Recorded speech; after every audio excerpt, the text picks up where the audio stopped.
हर रोज एक नई कहानी देखने के लिए हमारे वीडियो को लाइक करें और चैनल को सब्सक्राइब करें और बेल आइकन दबाना ना भूलें। कहानी है रामपुर गांव की, जहां के मर्द महिलाओं को हमेशा नीचा दिखाने की कोशिश में रहते। अरे अभी तक खाना नहीं आया, क्या मुझे एक और शादी करने की जरूरत है? नहीं जी नहीं, ऐसा मत करना, वरना मैं कहाँ जाऊंगी। खाना लेकर मैं अभी आई जी। गांव की पंचायत में भी फैसले हमेशा औरतों के खिलाफ ही रहते। मैं जो फैसला सुनाता हूँ वो भगवान की आज्ञा होती है। इस लड़के ने अपने मन से शादी करके अच्छा नहीं किया। लड़के को घर भेज दो और इसकी शादी इसकी जाति की किसी लड़के से करवा दो, लेकिन ये लड़की, इसे तो गांव के बाहर निकाल दो। नहीं नहीं जमींदार साहब, ये क्या बोल रहे हैं? ऐसा नहीं हो सकता। मेरी बेटी मासूम है, इसे अच्छे बुरे की समझ नहीं है। अरे कहाँ जाएगी ये बेचारी? कहाँ जाएगी? इतनी चिंता है तो पूरे परिवार का गांव निकाला कर देते हैं। बेचारे पूरे बसे बसाए परिवार को गांव छोड़ना पड़ता है। चाहे जो हो, अगर बेटियों को कंट्रोल नहीं कर सकते तो गांव में रहने का कोई मतलब नहीं है। यहाँ औरतों को दब कर रहना होगा। कोई भी अपने हिसाब से कुछ नहीं कर सकता, सब ईश्वर की मर्जी से ही होगा। तभी गांव का एक आदमी दौड़ा दौड़ा आता है। सरपंच साहब, जमींदार साहब, वो कालिया है ना, उसकी बेटी पढ़ने के लिए शहर जा रही है। अच्छा, ये कब हो गया? और कालिया की हिम्मत कैसे हो गई ऐसा करने की? लेकर आओ उसे और उसकी बेटी को। बस फिर क्या था, हाजिर हो जाते हैं कालिया और उसकी बेटी सरपंच के सामने। और कालिया, ये क्या सुनने में आ रहा है? बेटी को इंजीनियर बना रहा है तू? और ये बता, गांव में तो स्कूल नहीं है, फिर कहाँ से इतनी क्लास पास कर गई तेरी बेटी? राधा, जो कि कालिया की बेटी है, उसे लगता है कि सरपंच उसकी तारीफ कर रहे हैं। सरपंच जी, मैंने ऑनलाइन पढ़ाई की है, डिस्टेंस लर्निंग से। सभी में मैंने अच्छे नंबर पाए हैं, जिसे देखते हुए शहर की इंजीनियरिंग कॉलेज में मुझे स्कॉलरशिप मिली है। वाह जी वाह, क्या होती है ये? पहले तो ये बताओ, फिर आगे की बात करते हैं। पूरा गांव राधा की बात सुन रहा था और राधा बोलती जा रही थी। तो ऐसे मैं फ्री में एक अच्छी शिक्षा लेकर गांव में जो कुछ परेशानियां हैं, जैसे बिजली, पानी और इंटरनेट जैसी समस्याओं के लिए काम करूंगी। मैं गांव को शहर से जोड़ने के लिए पुल का निर्माण करवाने का प्रस्ताव रखूंगी। मुझे पूरी उम्मीद है कि जल्द ही हमारा गांव भी तरक्की की राह पर चल पड़ेगा। राधा की बात सुनकर सारे गांव वाले ताली बजाने लगते हैं। सरपंच को समझ नहीं आता कि वो क्या करे।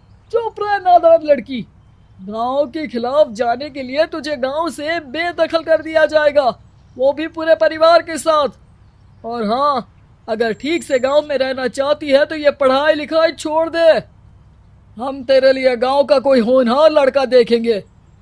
तभी गांव का एक आदमी बोल पड़ता है। अरे नहीं नहीं सरपंच जी, राधा बिटिया जो बता रही है, अगर वैसा हो जाए तो हम लोगों को पैसा कमाने के लिए बाहर नहीं जाना पड़ेगा। हाँ जी, और ना ही कोसों दूर पानी के लिए भटकना पड़ेगा। हमारे बच्चे भी अच्छी पढ़ाई कर सकेंगे और आगे बढ़ेंगे, ना कि हमारी तरह खेती करते बैठेंगे। क्यों गांव वालों, राधा बिटिया का साथ देना चाहिए ना। सरपंच देखता है कि गांव राधा के साथ है तो वो चुप हो जाता है। वो घर आकर अपने सलाहकार से बात करता है, जो बहुत ही चालाक किस्म का इंसान होता है। अरे सरपंच साहब, आपको बहुत ही होशियारी से काम लेना पड़ेगा। एक बार गांव तरक्की कर गया, यहाँ के बालक पढ़ लिए तो कोई ना पूछेगा आपको। और फिर ये जो बेटा और बेटी है ना आपके, इनको भी आम लोगों की तरह ही जीवन जीना होगा। हाँ, लेकिन करे तो क्या करे? वो ना आप मुझ पर छोड़ दीजिए, बस मैं जैसा बोलूं करते जाइए। अगले रोज सुबह जब गांव वाले सोकर उठते हैं तो राधा के घर के बाहर और साथ ही वो लोग जिन्होंने राधा का सपोर्ट किया था उनके घर के आगे लाल रंग से कल आऊंगी लिखा होता है। कल आऊंगी? यह क्या होता है? अरे यह तो खून से लिखा है, लगता है कोई भूत प्रेत या चुड़ैल का साया है। चलो सरपंच जी के पास चलते हैं। सभी सरपंच के पास जाकर उसे सारी बात बताते हैं। अरे ये तो बड़ी मुश्किल की बात है। चलो मैं एक बाबा को जानता हूँ, उन्हें बुला लेता हूँ। सरपंच बाबा को लेकर गांव के घर के बाहर जाता है। ओहो, तो ये वो चुड़ैल है जो उन लोगों को निशाना बनाते हैं जो गांव को बदलने का सपना देखते हैं। वो गांव को ऐसे ही संपन्न देखना चाहती है। वो नहीं चाहती कि कोई बाहरी यहाँ का कायाकल्प करे। क्या तुम लोगों में से किसी ने गांव को बदलने की सोच रखी है? तभी राधा की माँ रोते रोते आती है। मेरी राधा घर से गायब हो गई है। अरे कोई तो बचाओ, मेरी बच्ची कहाँ गई?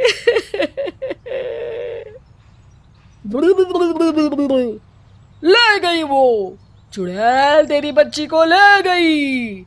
अब वो उसे श्रापित करके छोड़ेगी, उस पर चुड़ैल का साया हो जाएगा। तभी बुरी सी हालत में राधा भी वहां आ जाती है। उसके बाल चुड़ैल की तरह फैले होते हैं और कपड़ों में खून लगा होता है। सभी राधा को देखकर डर जाते हैं। माँ, पता नहीं मुझे कौन उठा कर ले गया था।